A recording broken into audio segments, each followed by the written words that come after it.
बिस्मिल्लाहिर्रहमानिर्रहीम, अस्सलाम वालेकुम। आज का जो हमारा टॉपिक है वो है डिज़ाइन गाइडलाइंस, डिज़ाइनिंग वेबसाइट्स। कोई भी वेबसाइट अगर मैं डिज़ाइन करनी हो, लाइक जैसे मैंने आपको असाइनमेंट या प्रोजेक्ट में वेबसाइट डिज़ाइन करने का, तो आपको क्या करना है कि आप डायरेक्ट उसी कोडिंग की तरफ नहीं जाएंगे, बल्कि आपको उसको डिज़ाइन करना है। पहले उसका पेपर वर्क करना है। पेपर वर्क अगर सही होता है, अप्रूव होता है, तो फिर आप किसकी तरफ जाते हैं? कोडिंग की तरफ जाते हैं, इम्प्लीमेंटेशन की तरफ जाते हैं। इस तरह हमने क्लास डायग्राम पढ़ी थी, यूएमएल यूज केस डायग्राम पढ़ी थी। वो सारी डायग्राम्स भी क्या कर रही हैं, आपकी हेल्प कर रही हैं एक विजुअल व्यू देने के लिए जो काम आप करने जा रहे हैं। उस काम की करेक्शन अगर आपने किसी से करवानी है या वो आप किसी क्लाइंट के लिए कर रहे हैं, तो क्लाइंट को आप उस पिक्चर को दिखा के समझा सकते हैं कि आपके जहन में ये आइडिया है और आप इसको इस तरह से इम्प्लीमेंट करेंगे। आप डायरेक्ट इम्प्लीमेंटेशन कर दें तो चीजें जो बैक कोई भी अगर एरर आए या आपकी डिजाइनिंग में कोई मिस्टेक हो या जो क्लासेस या जो रिलेशनशिप आप बना रहे हैं वो नहीं है सही, तो बनाने के बाद पता चलेगा तो आपको काफी ज्यादा एफर्ट्स करनी पड़ेंगी। उसकी कोडिंग दोबारा करनी पड़ेगी, बहुत सारी चीजें रिमूव ऐड इस तरह से करने से टाइम ज्यादा कंज्यूम होगा। इसलिए बेहतर ये होता है कि हम पहले टाइम लगा दें और उसके बाद जो है हमारा टाइम बच जाता है। ठीक है, अब हम आते हैं कुछ ऐसे फैक्टर्स जिनकी वजह से जो ज्यादा जरूरी होते हैं जब भी हम कोई वेबसाइट डिजाइन कर रहे हैं। सिर्फ उसका कंटेंट इंपॉर्टेंट नहीं है, बल्कि उसके कंटेंट के अलावा और कुछ चीजें हैं जो कि मैटर करती हैं, जिसकी वजह से यूजर जो है आपकी वेबसाइट की तरफ इंटरेक्ट होगा। अब जैसे हमारे पास ट्यूटोरियल की बहुत सारी वेबसाइट्स होती हैं, किसी भी चीज़ का ट्यूटोरियल अगर चाहिए, फॉर एग्जाम्पल आपका टॉपिक है PHP। अब आप PHP की अगर सीखना चाह रहे हैं, तो आप गूगल पे लिखें, बहुत सारी वेबसाइट आ जाएंगी। आप एक खोलेंगे, दो खोलेंगे, तीन खोलेंगे, किसी एक पे आप रुक जाएंगे कि मुझे इससे पढ़ना है। क्या वजह होगी? उसका जो है वो रिस्पॉन्स टाइम उसका अच्छा होगा कि वो बहुत जल्दी जल्दी क्विकली आप अगर गो थ्रू कर रहे हैं, कहीं क्लिक करना है, कोई टैब्स हैं तो फौरन फौरन से ओपन हो रहे हैं। उसका टेक्स्ट बहुत अच्छा अलाइन हुआ हुआ है, आपको देखते ही चीजें समझ में आ रही है, कोई बहुत बारीक राइटिंग में नहीं लिखा हुआ, मोटे मोटे रूप में लिखा हुआ है। और हाईलाइटिंग अच्छी हुई है, कलर्स यूज हुए हुए हैं चीज़ों को डिफ्रेंशिएट करने के लिए। तो आपका वहाँ पे आप स्टक हो गए, वहीं से पढ़ेंगे। अब जैसे ज़्यादातर जो हम प्रोग्रामिंग के लिए वेबसाइट यूज़ करते हैं वो एक है W3 Schools। उसके अंदर बहुत ही अच्छा मटेरियल है, प्रैक्टिस मटेरियल भी मौजूद है, कोड भी लिखा हुआ है। आप वहाँ पे जो है ऑनलाइन एडिटर भी दिया हुआ है, आप वहाँ पे अपना कोड भी डाल के ऐड कर सकते हैं और रन करके देख सकते हैं।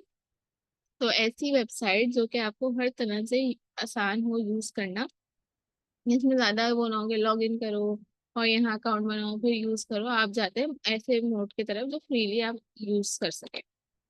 उसमें से एक फैक्टर है रिस्पॉन्स टाइम, इसके बारे में हम पढ़ते हैं। To prevent users of an interactive application from losing a feel. अगर आप चाहते हैं कि आपका जो यूजर है वो क्या कहते हैं एक्टिविटी या जो इंटरेक्टिव एप्लीकेशन है उससे उसका ध्यान ना हटे, तो आप रिस्पॉन्स टाइम को बेहतर बनाएं। The system response time in all interaction steps have to be below certain thresholds associated with the mechanisms of human information processing. A system response time of 0.1 second is filled as direct response। सबसे ज्यादा direct response क्या है आपके पास? 0.1 second के अंदर आपका काम हो जाए। आप यहाँ क्लिक करें, वहीं टैब ओपन हो जाए। या कोई फॉर्म सबमिट करवाना है, आपने सबमिट बटन पे क्लिक किया, फौरन से सबमिट हो जाए। ये नहीं कि वो एक सर्कल घूमे जा रहा है, घूमे जा रहा है, आप बैठे हुए इंतजार में कि भाई कब इसका सर्कल घूमना बंद होगा और हमारा फॉर्म सबमिट होगा। इतनी देर में पता चला लाइट चली जाए तो जो कुछ आपने फिल किया है वो भी गायब। Waiting times of up to 3 seconds are tolerated. मतलब 3 सेकेंड्स तक इंसान जो है इसकी बर्दाश्त है कि वो वेबसाइट के ऊपर वेट कर सकता है। इससे ज्यादा टाइम होगा तो वो दूसरी जगह क्लिक करेगा और वहां पहुंच जाएगा। After 8 to 10 second user generally begin too busy themselves with something else. For web application, observing such threshold values is a major challenge. For this reason it is recommended to design slim pages. आप slim pages design करना चाहे, web page load होने में तब भी time लेता है कि आपने वेब पेज के ऊपर बहुत ज्यादा मटेरियल लोड कर दिया, बहुत ज्यादा मटेरियल ऐड कर दिया, पिक्चर्स, इमेजेस, वीडियोस, ये सब चीजें बहुत हैवी टाइम लेती हैं लोड होने के लिए। अगर आपने एक ही पेज के ऊपर बहुत सारी चीजें डाल दी हैं तो ऑब्वियसली टाइम लेगा। इसलिए आप ये भी कर सकते हैं, पेजेस के अलग अलग टैब्स बनाते हैं।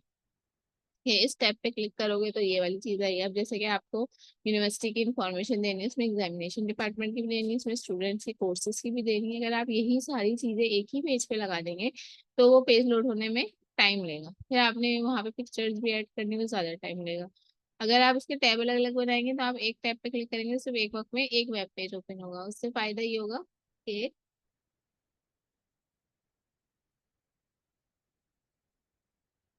आपका सारा डाटा भी वेबसाइट पे आ रहा होगा और लोड होने में भी टाइम नहीं लगा होगा, क्योंकि वो पेज वाइज डिवाइड हुआ। We should limit the number of images and other high volume media element. ये नहीं कि आपको एक टॉपिक से रिलेटेड बहुत सारी इमेजेस मिले तो आप सब डाल दें। जितनी इमेजेस की जरूरत है जिसमें आप अपना काम आसानी से समझा सकते हैं बस उतनी डालें। If high volume images are unavoidable then it is recommended to first show thumbnails and load the images themselves only at the request. अच्छा, ये भी कर सकते हैं कि आपकी जो है इमेजेस का वॉल्यूम हाई है और इमेजेस डालना भी जरूरी है। अब कैसे हम लोड टाइम बचाएं, तो हम थंबनेल्स ऐड करेंगे, मतलब यूजर को खाली उसके थंबनेल्स नजर आ रही है, रील से नजर आ रही हो कि इसमें ये फोटो है, इसमें ये फोटो है, और जब वो उसके ऊपर क्लिक करे तभी वो इमेज लोड होके लार्ज साइज में आपके पास नजर आए, तो इस तरह से पेज जल्दी लोड हो जाएगा। Another method to accelerate the loading of a website specifies the dimension of images. आप ये भी कर सकते हैं, इसके डायमेंशन कम कर दें, इसका जो पिक्सल्स हैं वो कम कर दें, तो उससे भी आपका जो है इसका साइज कम हो जाएगा। To give user an early chance to orient themselves to enhance accessibility, alternative text use करें, alter का एट्रीब्यूट यूज करते हुए। तो देख लीजिएगा ये क्या चीज है, इसका explanation using the ALT attribute in HTML के HTML के अंदर ALT एट्रीब्यूट का क्या काम है। ठीक है, और ये मैं पेपर में पूछूंगी, इसलिए ये आप करके रखिएगा। उसमें नेट पे लिखे आपके पास आ जाएगा ALT attribute in HTML। If the content to be represented as a result of an interactive step is very large, then care should be taken। बस बाकी सारी यही चीजें। हम अब जाते हैं दूसरे पॉइंट की तरफ। ये सब किसके रीजन है, सब इसके रीजन हैं कि हम ये डिजाइन गाइडलाइंस है या फिर आप कह लें ये वो टेक्निकल स्पेसिफिकेशन है। किसी भी तरह का क्वेश्चन पूछा जा सकता है, वो टेक्निकल स्पेसिफिकेशन है जो कि हमारे वेबसाइट डिजाइनिंग के अंदर यूज होती है। Interaction efficiency apart from a system's response time, the time users have to spend for navigation and input is also important for a system's overall efficiency। System का response देखने के लिए हमारे पास क्या है कि यूजर को नेविगेशन टाइम कम से कम देना पड़े, और उसका इनपुट बहुत ज्यादा इंपॉर्टेंस रखता है इसके एफिशिएंसी को बढ़ाने के लिए। Web applications normally have point and click interfaces.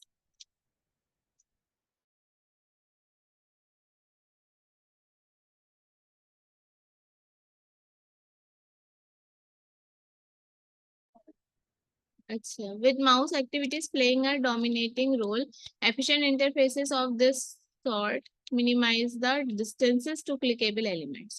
आपके पास जो क्लिकेबल एलिमेंट्स होते हैं वो जल्दी काम करने चाहिए माउस एक्टिविटीज से, और जो है इंटरफेसेस उसकी जो है जल्दी करीब करीब हो जिस पे आप क्लिक करके काम कर सके। यही आपकी इंटरेक्शन को भी बढ़ाता है। Point and click, just point and click पे आपका काम हो जाए। If web application require user input on a keyboard, अगर वेब एप्लीकेशन ऐसी है जिससे आप कीबोर्ड से इनपुट ले रहे हैं, लाइक फॉर्म वगैरह फिल कर रहे हैं, तो we should try to avoid frequent changes between mouse and keyboard. ऐसा ना करें कि कभी माउस और कभी कीबोर्ड एक चीज पे काम करें, क्योंकि ट्रांसलेट होने में टाइम लगता है कि वो कहाँ से डाटा ले रहा है।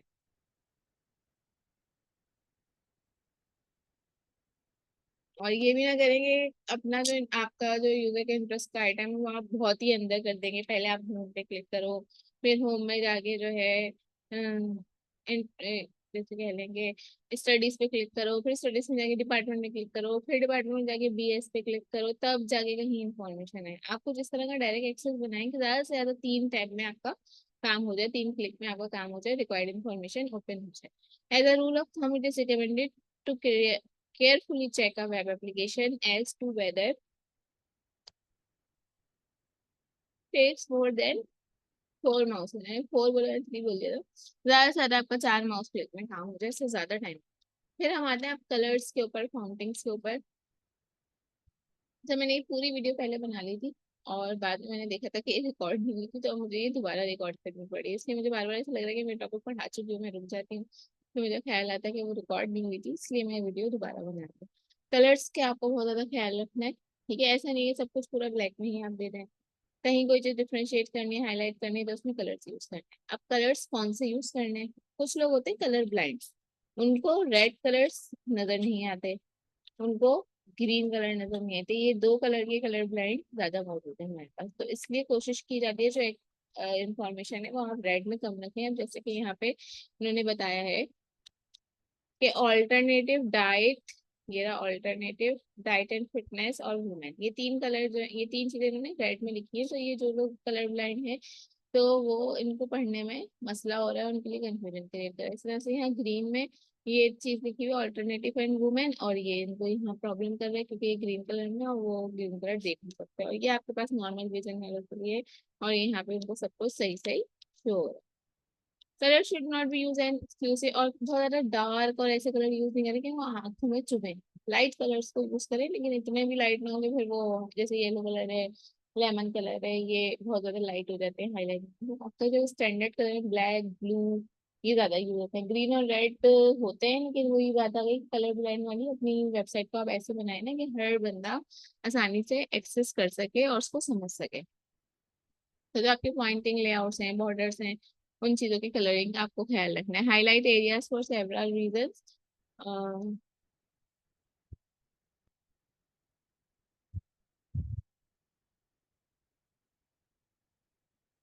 अच्छा, कुछ डिवाइस डिपेंडेंट कलर्स भी होते हैं, तो आप ऐसा मत समझिए कलर कॉम्बिनेशन आपके पास शो है, कहीं और किसी और तरह से शो हो सकता है।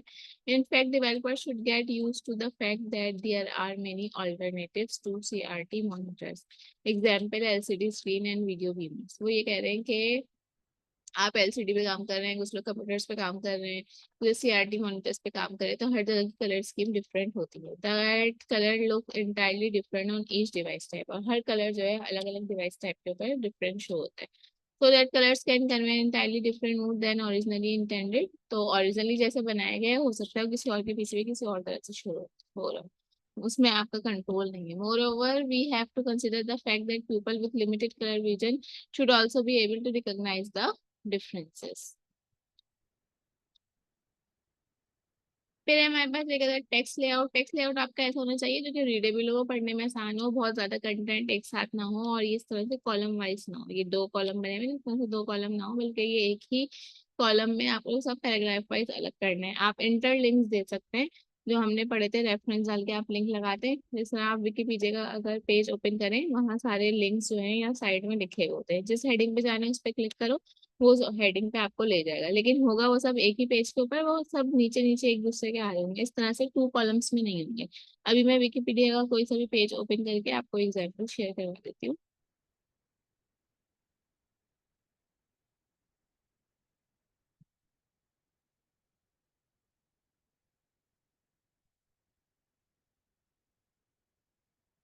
तो मतलब बेसिक सेटिंग में हम ये वाला फॉन्ट यूज करते हैं वेबसाइट डिजाइनिंग में, सेंस सेरिफ।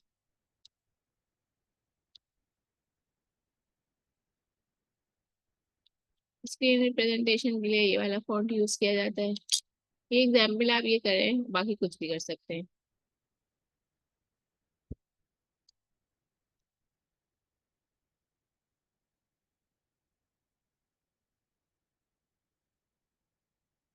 स्मॉल कैप्स में ना लिखें, ब्लॉक लेटर्स अवॉइड करें। आपके जो वेब पेज है उसका जो बॉर्डर है वो प्लेन होना चाहिए, उस पे कोई आप पैटर्न ना डाल दें, कोई इस तरह का स्ट्रक्चर या इस तरह की इमेजेस ना डाल दें बैकग्राउंड में, जिससे जो उसके ऊपर टेक्स्ट लिखा हुआ है वो पढ़ने में मुश्किल हो।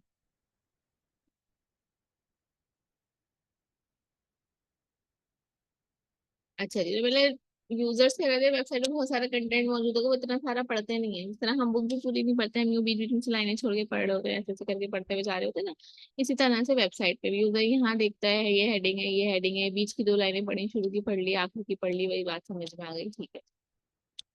तो इसलिए पहले तो आप कंटेंट इतना डाले ही नहीं, जो इन्फॉर्मेशन इंपॉर्टेंट है वो डालें, बुलेट वाइज लिखें, बहुत बड़े बड़े पैराग्राफ ना बनाएं, और ऐसे वर्ड्स यूज करें जो कि टॉपिक को कैच करवा दे। यानी कि अगर आपके टॉपिक का नाम है पीएचपी फॉर्म्स, ठीक है, तो उसके बारे में जगह जगह लिखा हुआ होगा, लेकिन ऐसे वर्ड्स लिखें जो कि जिसकी मीनिंग समझ में आ सके, और यूजर्स की लैंग्वेज यूज करें। यूजर किस तरह की लैंग्वेज यूज करें, इनके हम इतनी टेक्निकल लैंग्वेज यूज कर देंगे, अगर कोई बिगनर लेवल पे उसका ट्यूटोरियल ले रहा है तो उसको तो समझ ही नहीं आएगा। वो तो बिगनर लेवल पे ट्यूटोरियल ही ले रहे हैं ना, उसको तो सीखनी है अभी लैंग्वेज, और आपने पहले से हाई फाई टर्म्स यूज कर दी तो वो उसके लिए आसान नहीं होंगी।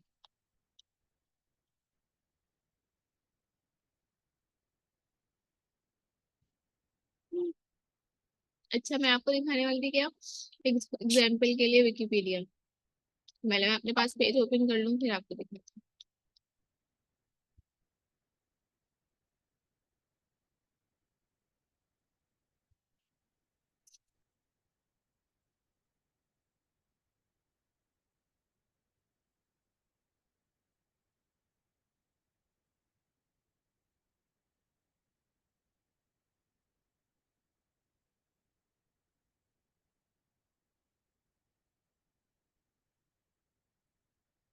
चलिए, मेरे पास यहाँ कुछ वेब पेजेस ओपन है।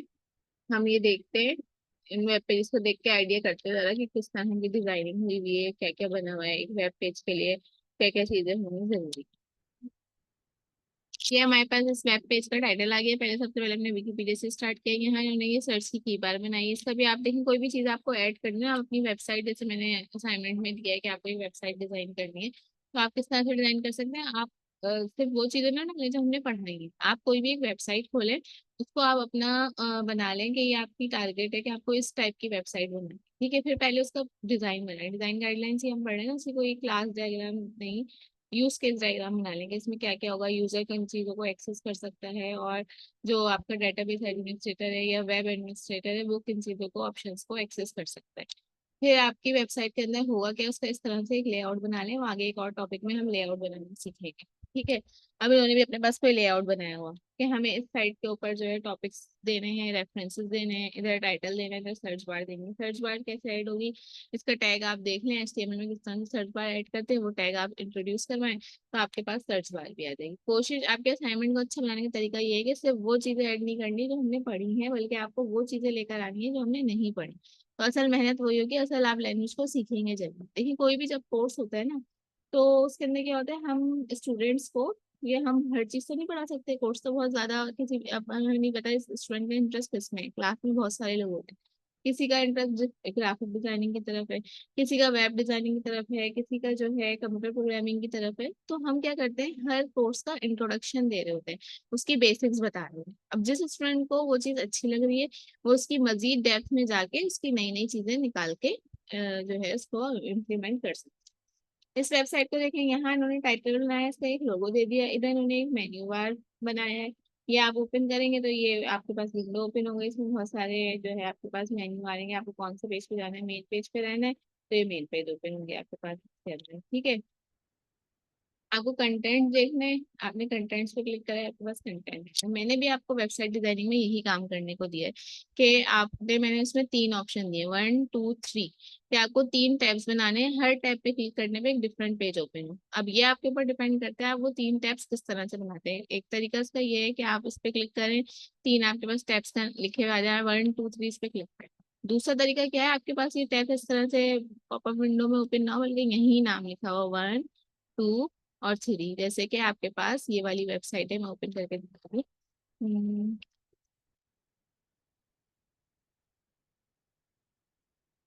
इसके अंदर टैब्स के लिए आपको किसी मेन्यू के अंदर नहीं जाना, बल्कि टैब्स यहाँ मौजूद है। 1 2, दूसरा पेज लोड हो गया, तीसरा पेज लोड हो गया। अभी आपके पास 2 तरीके आ गए कि मेन्यू किस तरह से ओपन करवाया जा सकता है। ठीक है, यहाँ पे भी इनके पास सर्च बार है। फिर एक तरीका ये भी है कि आपको उस एक के अंदर बहुत सारे ऑप्शन अगर दिए हुए, तो इसके ऊपर क्लिक करें, वो ऑप्शन आ गए, फिर इसके ऊपर क्लिक करें, वो ऑप्शन, मतलब पूरा पेज अभी भी लोड ना हो। एक्सरसाइज के टैब में गए, उसमें बोला हमें सिर्फ CSS की एक्सरसाइज चाहिए, तो आपने CSS पे क्लिक किया, आपके पास वो वाली एक्सरसाइज ओपन हो जाएगी। तो पूरा पेज अभी भी लोड नहीं हुआ, उस पेज का एक स्पेसिफिक पैराग्राफ या एक स्पेसिफिक कंटेंट लोड हुआ है। इस तरह की वेबसाइट्स हमारे पास बनी हुई है। ये आपकी UMH की वेबसाइट है। ठीक है, इसके अंदर भी क्या है, डिफरेंट लिंक्स दिए हुए हैं। जिस पेपर पे, जिस पे हम क्लिक करेंगे वही वाला पेज आपके पास ओपन हो जाएगा, तो वेबसाइट लोड होने में कम से कम टाइम लेगी। इसका अगर हम होम पेज देख लें, तो ये इस तरह का होम पेज आ गया। तो ये हम थोड़ा टॉपिक से हट गए, लेकिन ये टॉपिक इम्पोर्टेंट है। वेबसाइट डिजाइन हटते तो नहीं, ये एक एग्जाम्पल है, पूरा डॉक्यूमेंट अभी कंप्लीट नहीं हुआ है। वेबसाइट डिजाइनिंग के रिगार्डिंग मैंने आपको ये एक एग्जाम्पल दी। यहाँ रेफरेंस लेंगे। अब मैं आपको ये बताना चाह रही थी कि पूरा पेज एक साथ लोड करने के बजाय हम यहाँ पहले गए मेन पेज पे, ये ऐसे लोड हो गया। और करंट इवेंट्स पे आ गए, तो ये आपके पास ये वाला पेज ओपन होकर आ गए। ठीक है, और कहाँ चले जाएं, कंटेंट्स पे चले जाएं, ये आपके पास कंटेंट्स आ गए। और जो इन्फॉर्मेशन हमने ली थी, हम क्या ढूंढ के आए थे यहाँ पे, PHP डिजाइनिंग वेब।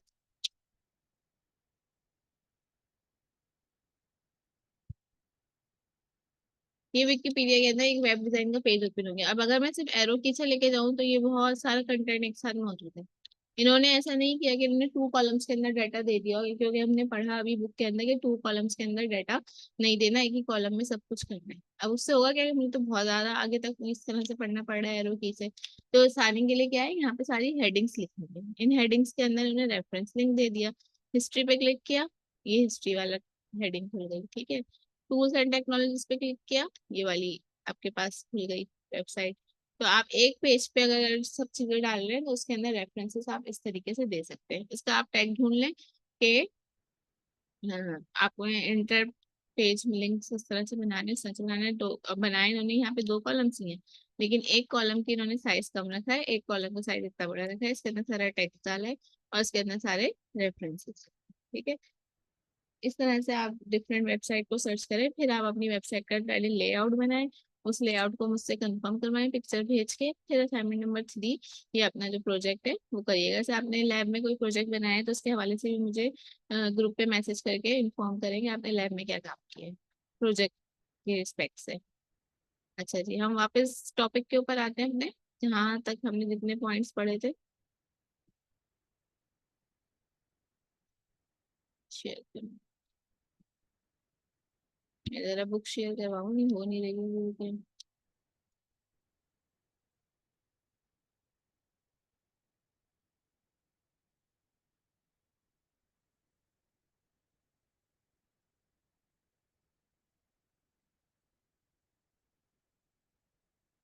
मैं ये लेक्चर यहाँ पे स्टॉप कर रही हूँ, दूसरा लेक्चर कंटिन्यू करते हैं। यहाँ पे हमारे पास PDF की बुक शेयर नहीं हो रही, थोड़ा इशू आ रहा है। तो दूसरे लेक्चर में मैं इसको टॉपिक को आगे कंटिन्यू करूँ।